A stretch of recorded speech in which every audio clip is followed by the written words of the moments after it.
find it for yourself. Scott Powers at The Athletic. He says that if the Blackhawks can persuade Bedard to sign an 8-year extension, it'll likely be a massive number at the time, but more digestible in the long term. For example, if the cap ceiling increases to around $96 million for the 2026-27 season, and Bedard seeks 15% of that, about what Matthews and McDavid got in their second deals, Bedard's cap hit would be $15.6 million. If Bedard isn't producing at their rates by next season, 10 to 12% might be more realistic, which could be in the range of $10 million to $13 million. Mm-hmm. And this is from November before the reports this last week where it said, projecting 92 to 93 million for next year. But more likely, now with the escrow being wiped away, more likely higher than that. Maybe even 97 million. And that's what he's saying for is this upcoming season. That 96 million he referenced was for 2026-27. Right. So it might. So by that, it might even be into triple digits. So are you willing to give him 15 and change to lock in those 8 years, betting on Bedard, betting he's going to be what people think he is? All the numbers are right there. We've been through it. When he hit his 100th game, he was right there with Matthews, ahead of McKinnon. Like, he's producing where you think with very, very little help. That was going to be my point. Would you be willing to take that bet that in 5 years or 4 years, that's going to be a bargain?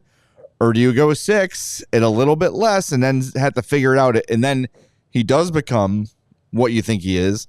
He's in his prime at 26 and now needs a new contract right when you are about to be ready to win. Or probably are in that firmly in that window. And you got to find a new contract for Connor Bedard, which in 6 years from now, 17, 18, 19 million dollars maybe? Probably 20. Yeah. If we're talking about the growth of the league as it's going up. Yeah, I mean I am more inclined to take the bet on Bedard. Yeah. Give him the 15 whatever.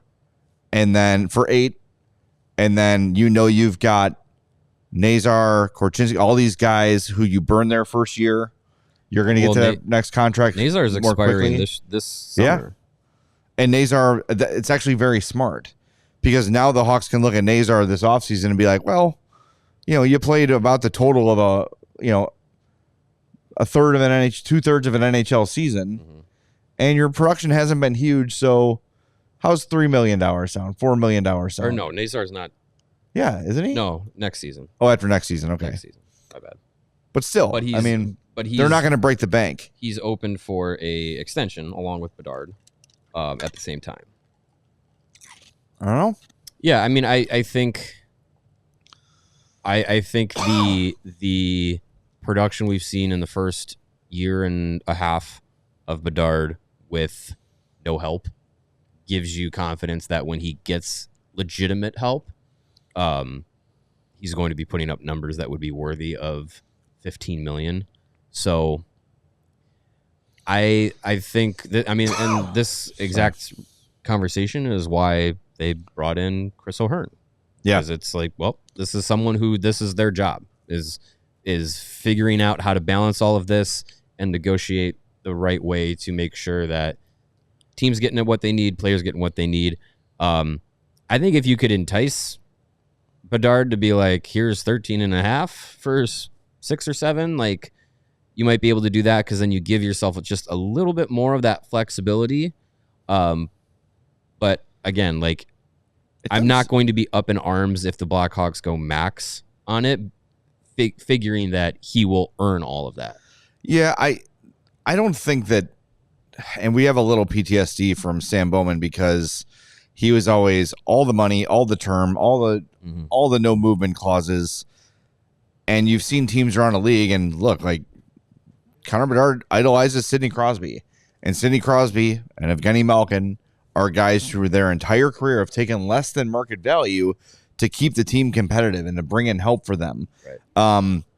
I wonder if that, I feel like winning is more of a motivator to Connor Bedard than money is. And he's going to have so many opportunities to make extra money outside of the team. Look, if he's saying, no, I want 8 years, $15.6 million. I want 15% of the salary cap. I will accept no less. Great. I have no problem with that because he has earned it to this point in his career, and fine. But I get the vibe that he would be more interested in taking a little bit less to help the team out and to help himself out on the ice so he can get some wins. The kid, all he wants to do is play hockey. Right. He has no interest in anything else. There's no off ice. There's no bars at night. There's no, like, the last group of guys, there were always those off ice stories about, they were at such and such bar and doing this and that. No, Connor Bedard doesn't go out. He stays home legally. Well, never stopped guys before. So I think that he is more interested in winning. Yeah. And I think looking just at Sidney Crosby alone, he sees what his willingness to take a little bit less did for him long term. We all silly like the mayor.